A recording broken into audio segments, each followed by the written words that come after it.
Olá, meus pequeninos, vocês estão bom, né? O que vocês estão arrumando aí na quarentena? Que ano esquisito esse, hein? Mas se Deus quiser, daqui a pouco tudo vai se acertar. Então, conforme acertado com vocês, né? Vamos dar prosseguimento à nossa catequese desse ano, porque tudo indica que esse ano não terá mais. Então vamos continuar e vamos nos esforçar, né? Tanto eu quanto vocês para que dê certo. Então nós vamos continuar a nossa conversa sobre a palavra de Deus, né? Então vamos começar em nome do Pai, do Filho e do Espírito Santo. Hoje nós vamos conversar sobre as figuras de linguagem, como vocês podem ler aí. O que é figura de linguagem? Não sei se todos vocês já estudaram isso na escola, né? Figura de linguagem é simplesmente uma palavra ou frase usada fora do seu sentido original, no intuito de acrescentar vida, chamar atenção, ficar mais registrado na memória, facilitar principalmente o entendimento. Então aí, será que algum de nós já fomos chamados de cara de pau? Ou então dedo duro? Alguém já falou assim, nossa, eu vim voando. Você não veio voando, você não bateu asa e veio.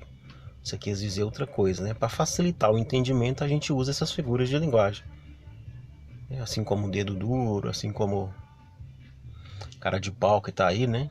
Então nós entendemos que se a gente fosse levar o pé da letra, no sentido original, essa foto aí teria que ser assim, quando você chamasse alguém de cara de pau, né?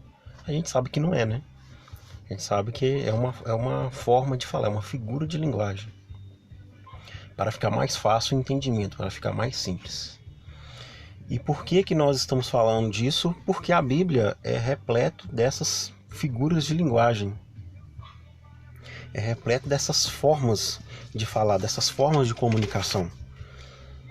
Como nós já conversamos, os autores bíblicos, eles foram inspirados por Deus, mas eles não foram possuídos por Deus.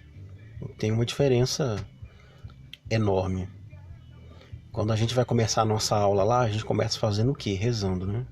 A gente começa pedindo o Espírito Santo. E eu peço ao Espírito Santo, né, que esteja comigo também para que me auxilie a dar a catequese. E o Espírito Santo auxilia. Só que Deus, apesar de me auxiliar, de me inspirar, de me ajudar, Ele respeita a minha liberdade. Ele respeita a forma que eu escolhi de dar a catequese, respeita a minha inteligência, respeita a minha didática, e por aí vai. Com os autores bíblicos, aconteceu a mesma coisa. A Bíblia toda é inspirada por Deus, lógico, toda a Bíblia é a palavra de Deus.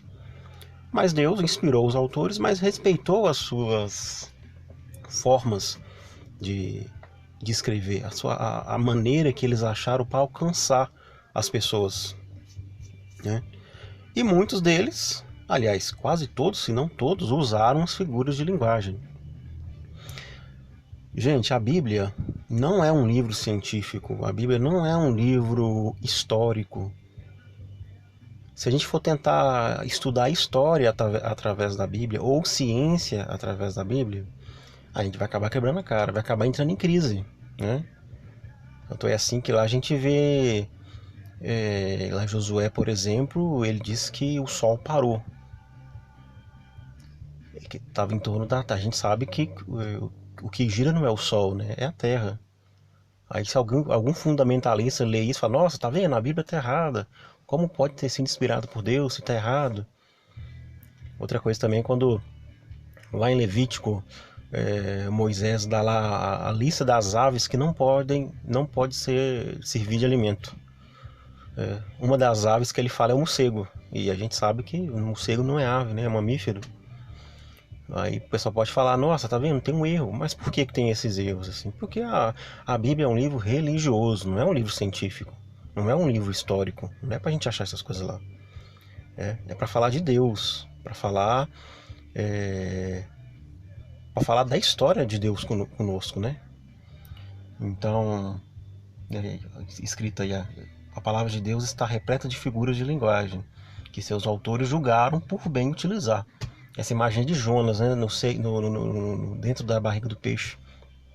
Aquela história que Jonas recebeu uma missão de Deus, ele não quis cumprir a missão, ficou com medo lá, né, de anunciar que Nínive ia ser destruída, e foi parar na barriga do peixe. Então quer dizer que ele ficou dentro mesmo lá do ventre do peixe? Não. O que o autor quis dizer pra gente? Primeiro, ele ficou sozinho. Ele ficou dentro da barriga, ele ficou sozinho, ficou um momento de reflexão. Ficou num lugar feio, talvez com mau cheiro, né, dentro do estômago. Porque estava refletindo, estava a consequência de ter dito não para Deus. Entende? Além de ser uma figura de Jesus Cristo que ficou três dias, né, dois dias inteiros, aliás, um dia inteiro e 2 meios dias sepultado antes de ressuscitar, né? Ficou 3 dias dentro do sepulcro, né?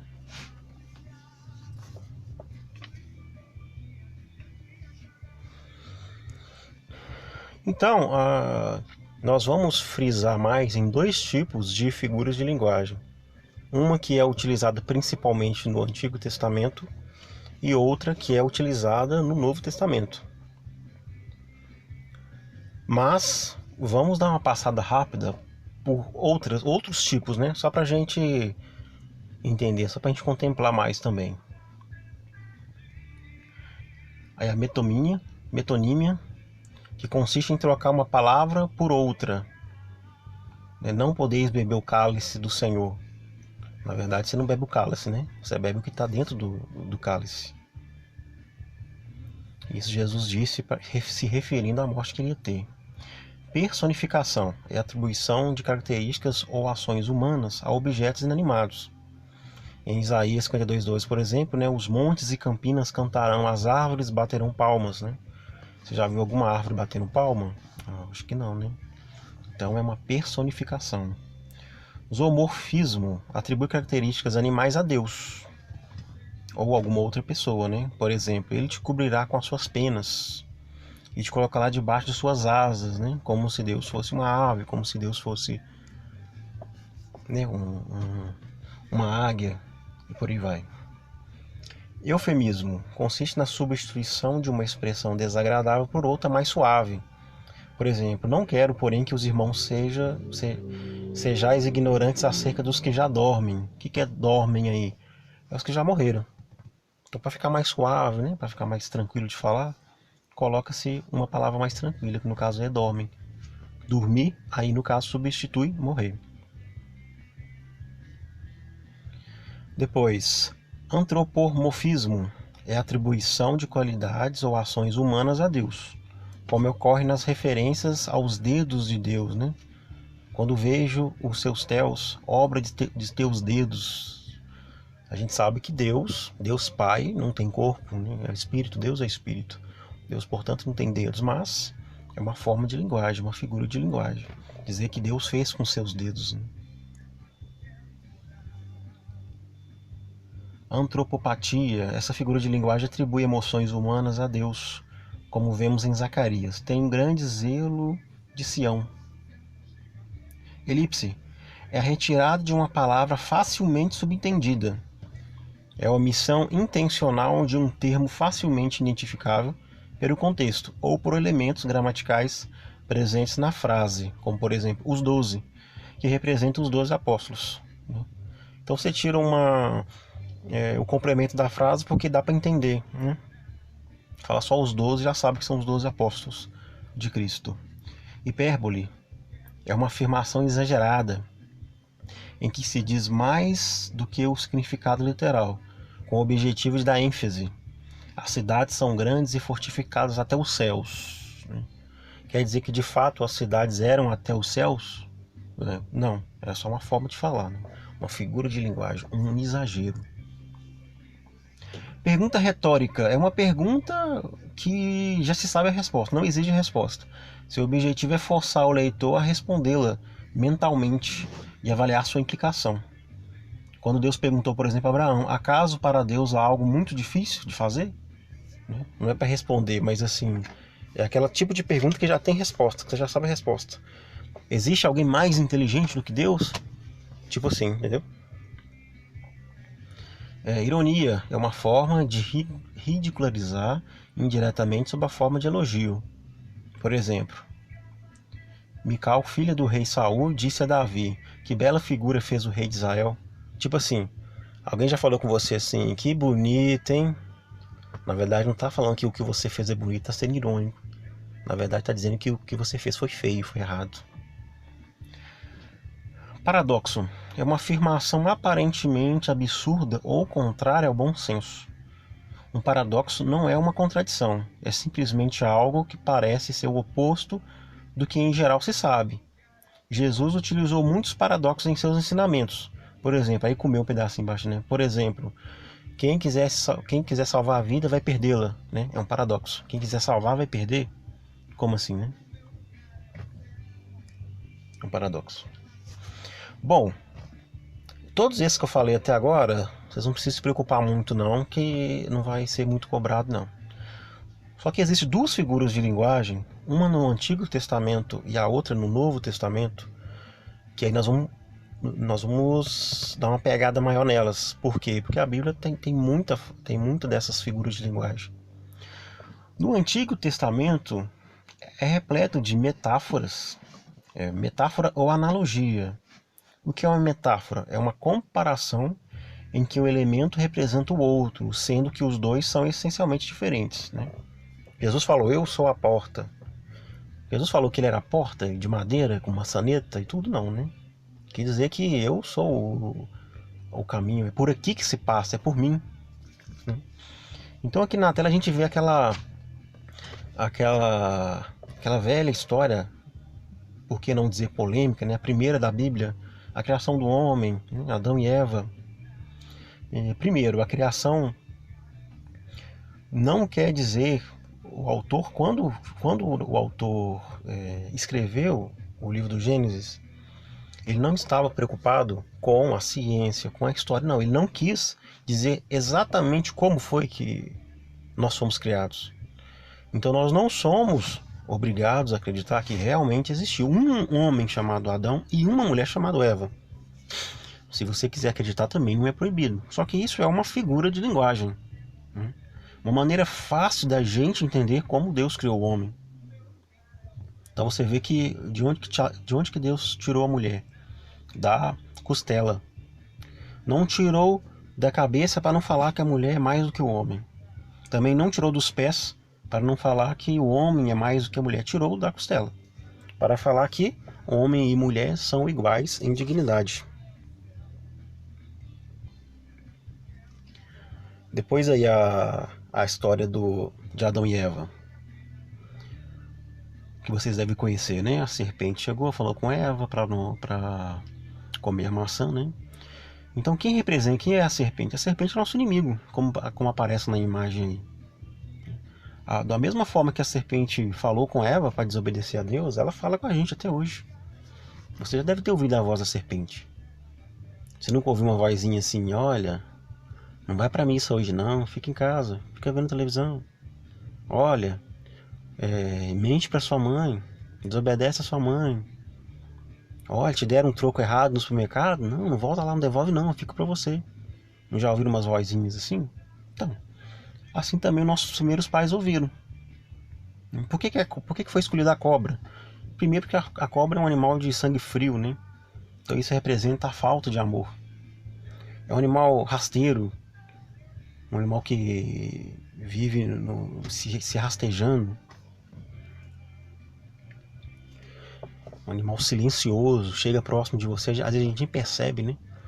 Quem já foi atacado por cobra sabe que você tá ali capinando, fazendo alguma coisa, você nem percebe. Ela chega devagarinho e vai e dá o bote.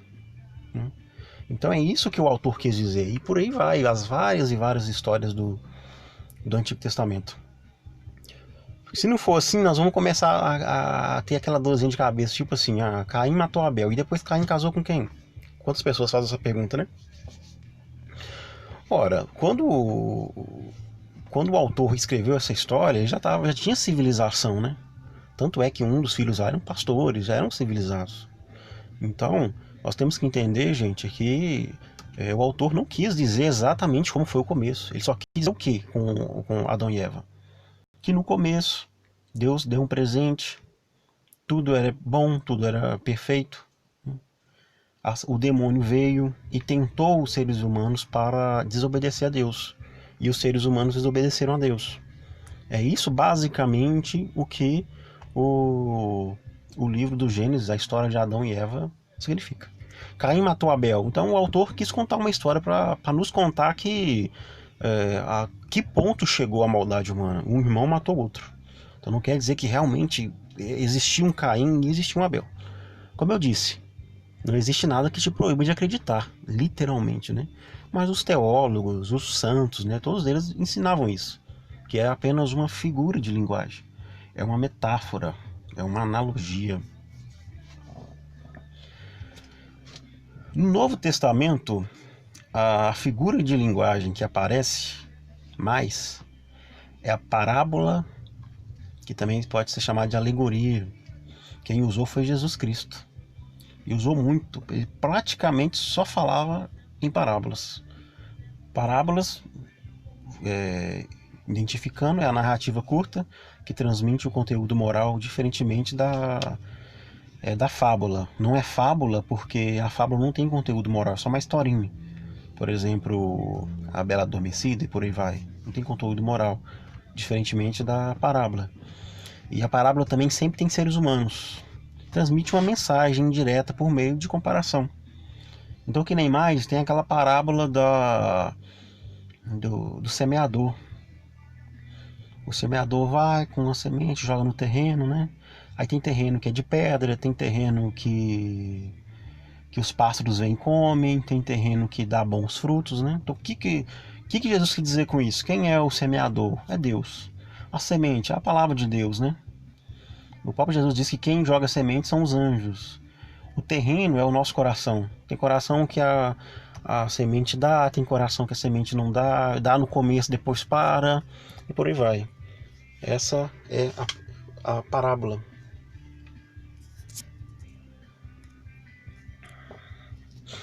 Então agora tem uns exercícios aí pra gente aprimorar um pouquinho. Você pode fazer o seguinte, eu vou passar aqui mais rapidinho e vocês vão pausando e vocês mandam pra mim, vocês podem tirar um print e marcar qual que você acha que é a certa, ou então só mandar mesmo assim, questão 1, resposta A, questão 2, resposta B, e por aí vai. Só que mandem no privado, né? Por motivos óbvios, né? Cada um manda no privado pra ficar melhor. Beleza? Então eu vou passando aqui, vocês vão dando pause, ou se alguém quiser copiar também, fica à vontade.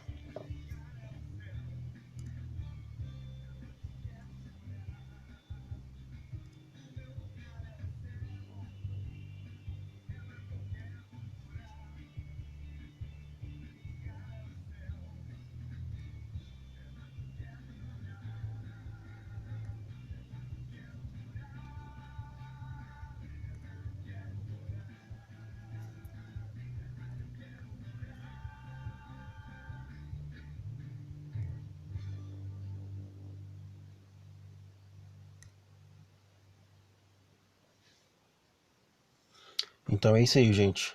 Tem algumas coisinhas aqui que você deve ter visto que eu não falei nessa aula, mas eu tinha dito nas aulas passadas, né?